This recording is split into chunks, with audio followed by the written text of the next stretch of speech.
I'm just hearing we're actually, we'll leave it there, Peter, and we've got that opposition press conference and we'll take you to that For Julia Gillard and Wayne Swan, the surplus wasn't just a forecast, it was a fact.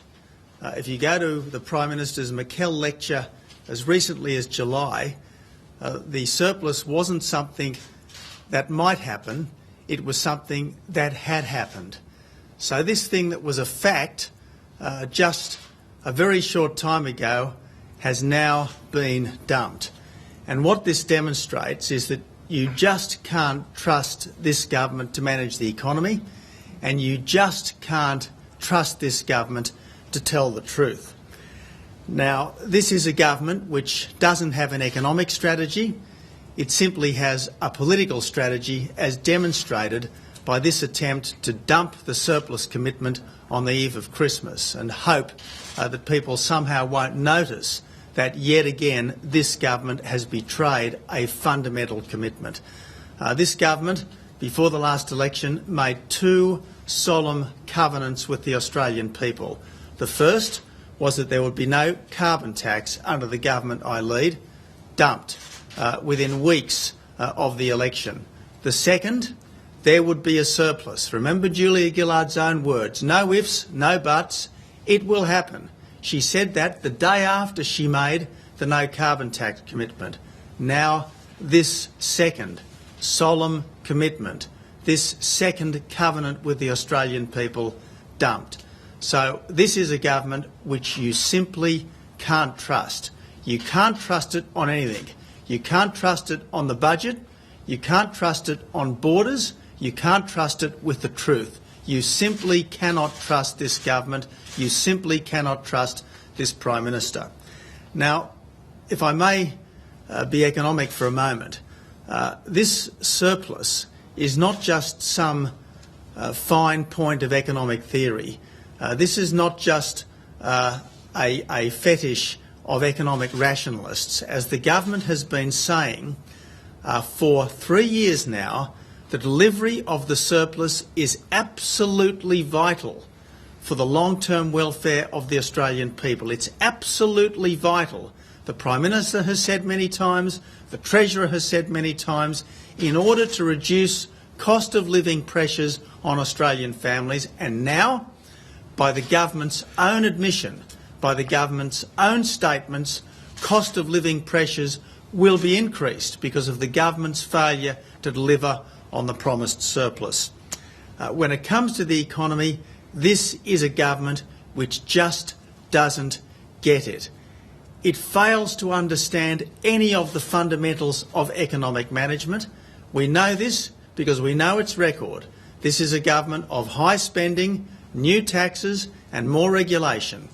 Spending is $100 billion a year more now than it was just 5 years ago. We've got two major new taxes, the carbon tax and the mining tax.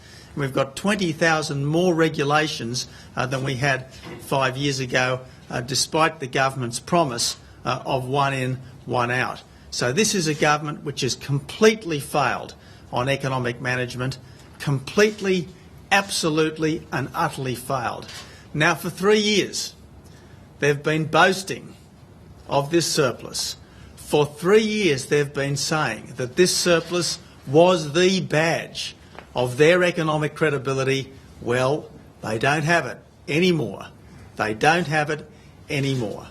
I want to stress, this is a fundamental failure from the government. It's a failure of competency. It's a failure of trust. It is every bit as big a failure as the failure on the carbon tax.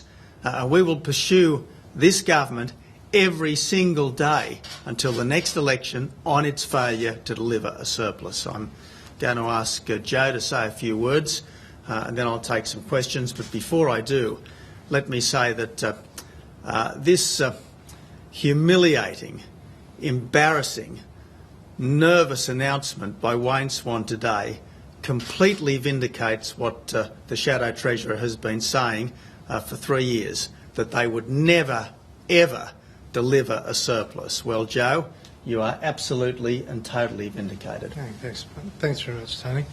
And I'm sad in a sense that I am, because, as you said, this was a fundamental commitment by the government. It was a solemn commitment in 2010 that the government would deliver a surplus this year. They set the benchmark. This is their words. There was no qualification. In the lead up to the 2010 election, the government said on numerous occasions that it was going to deliver this surplus in 2012-13. Julia Gillard, and let me give you some of the quotes. Julia Gillard to Laurie Oakes in 2010. Gillard, the budget will be back in the black, back in surplus in 2012-13. Oakes, guaranteed? Gillard, yes. The budget is coming back to surplus, Laurie, in 2012-13 as promised. Wayne Swan, 3 days before the last election. Well, we're getting back into surplus in 3 years, Koshy. OK, come hell or high water. Treasurer, come hell or high water. So the overblown promises, the use of extreme language without qualification proves that these people are not fit to govern the economy. The Prime Minister in 2011, my commitment to a surplus in 2012-13 was a promise made and it will be honoured. No qualifications.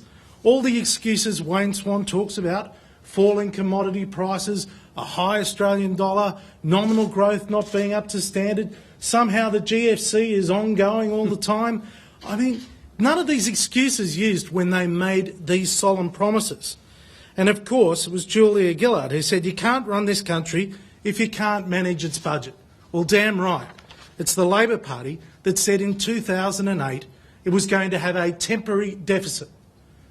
Now Wayne Swan says he cannot deliver a surplus this year because he has a temporary shortfall in revenue.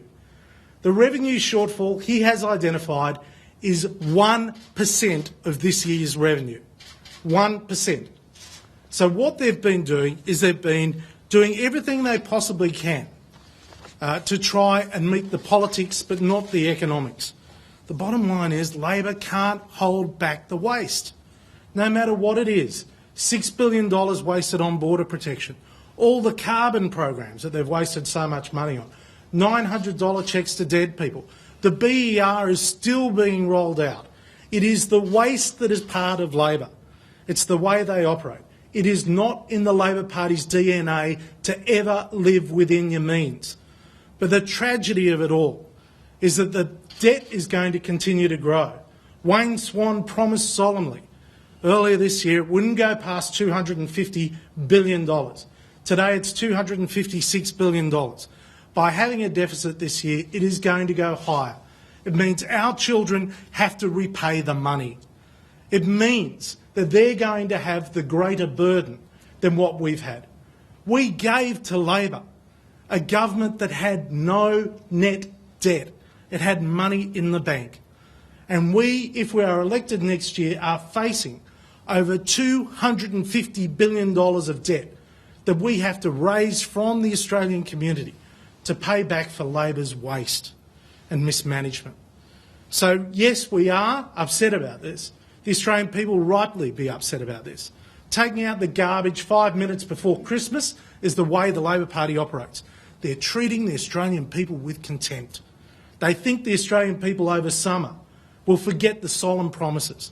Well, we will not forget the solemn promises made by Julia Gillard and Wayne Swan.